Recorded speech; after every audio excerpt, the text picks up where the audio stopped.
couple of teams with top 4 aspirations this week. I mean, is it a big chance for you guys to prove your credentials? Oh, look, I think we're not oblivious. The noise is that we can't play in these type of games, so it's another opportunity for us to grow and get better. We look forward to these opportunities. Those narratives we've changed along the way. We couldn't win at Etihad, we couldn't beat St Kilda, couldn't beat North Melbourne. So we've dealt with these along the way. So this is just another opportunity to grow and get better. And I know our players are looking forward to that challenge. Criticism fair, do you think? Oh, it's reality. We're dealing reality. So that's what the narrative is at the moment. But that doesn't mean it can't change quite quickly as well. So our players are looking forward to these games. All we're really focused on is building a really strong footy team that play in these type of games. And there's nothing better than going over to Adelaide, playing against a really strong footy club, and looking at that as an opportunity to get better and getting great experience at playing in those games. Is that just evidence you're not quite where you want to be yet? That you haven't delivered on the big stage? It's a part of growing into the team that you want to become. You go through these cycles along the way about what you want to continue to improve on and get better at. And this is no different. We're playing some quality footy teams in some hostile environments. So we're looking forward to that. So it's a part of our evolution and growing as a team and maturing. But as I said, the narrative is the way it is, and that's the reality of what we're dealing with until we decide to do something about it. So we understand that. You mentioned the outside noise. Is there, I guess, internally a push that you need to prove it to yourselves that you can mix it with these, the best teams in the comp? Not at all. No, we look at these as a chance to grow, learn, get better, and look forward to these opportunities.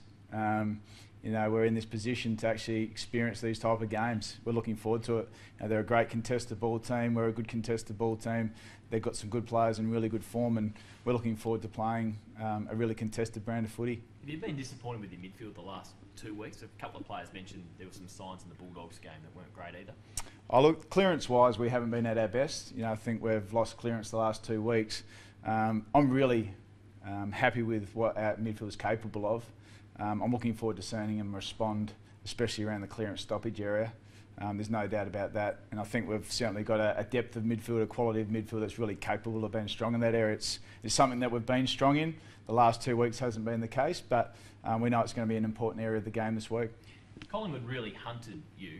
You have to get the shoe back on the other foot this week? Oh, look, no, we know what we're capable of around the footy and how we play our game. We're very aware of where we need to continue to get better at. We're really comfortable with where we sit in that, but we certainly understand that we've got a lot of growth still left in us. We look to change that midfield mix potentially. Dom Tyson has been in really good form in the VFL. He can sort of step into that inside midfield role if required.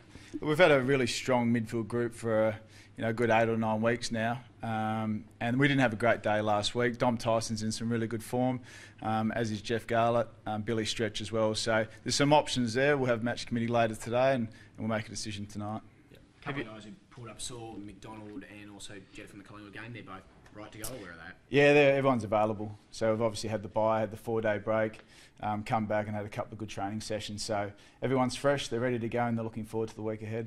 It's a bit of a bye curse on the go. I think 1 out of 6 teams have won coming back from a bye. I mean, is that just a bit of an oddity, or is that something you have to guard against? I haven't looked too much into it, to be honest. Yeah. But I mean, do you have to make sure that you guys are really on coming back from that break? Oh, it's important that you get some quality training sessions into them. When you shut down for 3 or 4 days, it's about recovery, getting better, but then it's really shifting the focus quickly into the task at hand and actually having some really quality sessions leading into that. So our boys will be ready to go. That won't be an excuse for us. Simon, some of the players said they didn't want to dwell on that loss. It was poor timing from that point of view going into the bye. Do you think they successfully shut it out and they're refreshed mentally as well? Oh, 100%. We had a bad day. We didn't play very well, anywhere near our best. Our challenge this week is to get back playing the way that we want to play.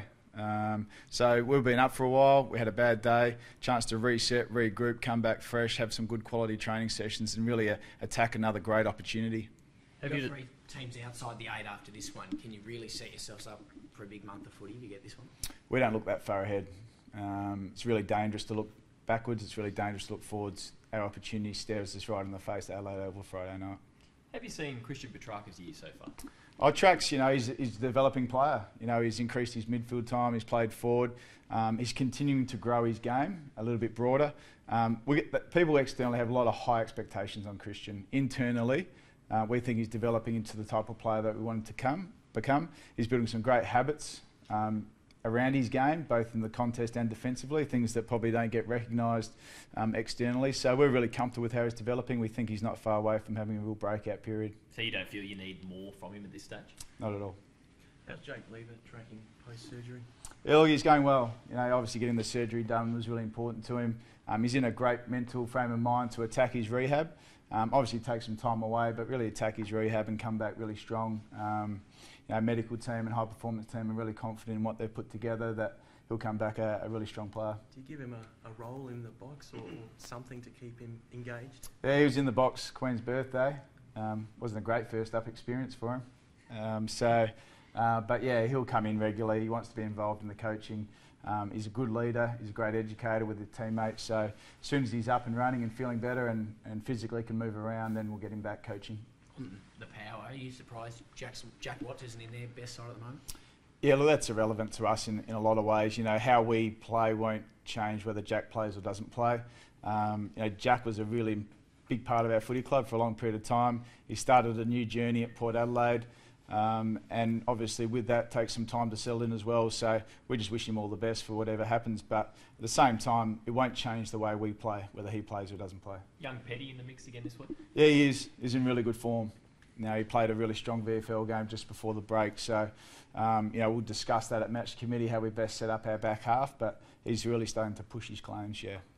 How much work do you put into Robbie Gray? He got a ton of space against the Dogs and absolutely torched them. I mean, what sort of focus do you put into him this week? Yeah, they've got a lot of their players are in good form. Robbie's one of them, so we'll certainly discuss him at length. So we'll put a bit of time into, you know, they've got some other players who are in form, Ollie Wines, you know, Chad Wingard, these type of players are also playing some really strong footy. So they're a team that's in form, they're playing the right way, and it's going to be a really good game. Must be pretty pleased with the availability of your list at the moment. I think Maynard and Hunt might be the only ones who are sort of the long-termers. Is it great to see guys like Vandenberg and Paddy McKenna back out on the track? Oh, it's terrific. You know, we haven't had Vanders or Paddy McKenna for a year and a half. So to get those guys back, you know, it's exciting for our club. Gives us another options as well, and obviously getting Dean Kent back shortly as well. So we're healthy, we're in good shape, but you know, it's really about how you play on the weekend and how you get into form. So we're looking to do that. Having the bye, did you do a bit of a mid-season review? Yeah, so we review weekly anyway, but it was a chance to regroup and really just lock away 12 weeks of footy. You know, what's worked, what hasn't worked, what's our real growth opportunities going forward. So we're pretty clear on what they look like, but we get a chance to reset now, put that to bed, and actually just look what's right in front of us right now. We saw with Richmond last year, probably this time last year, they weren't winning these bigger games, and it can turn around pretty quick. Is that sort of the message you give to the players? Yeah, as I said, narratives change very quickly, and that's the opportunity that stares us in the face. You know, we live in a real world where that's the reality of what's going on. So our opportunity lays right in front of us this week. Another chance to actually get better, grow, an opportunity to do the things that we want to do. So, you know, we hold no fears in what we're actually building and what we're creating. So there's a lot of footy to be played in this season, and we're looking forward to Friday night. Have you had a chance to chat to Gary Pert as yet and sort of discuss, I know he's coming in at the end of the year, but sort of the plans going forward from there? Yeah, look, no, I haven't. No, I haven't spoken to Gary. I think it's a really exciting announcement for our footy club. You know, the board run a really thorough process. So at the appropriate time, you know, I'll speak to Gary, but at the moment we're focused on footy. Obviously, Peter's still our CEO till October, and you know, we've got a lot to work on right now. There's reports people within the club aren't happy with the appointment. Have any of those concerns been raised with you at all? No, look, I think it's exciting. As I said, our board have done a terrific job. They've run a really thorough process. They've done a great job at governing the footy club, and I think this is an exciting appointment. You know, he's an experienced AFL person, experienced CEO, and you know, we look forward to him coming in October.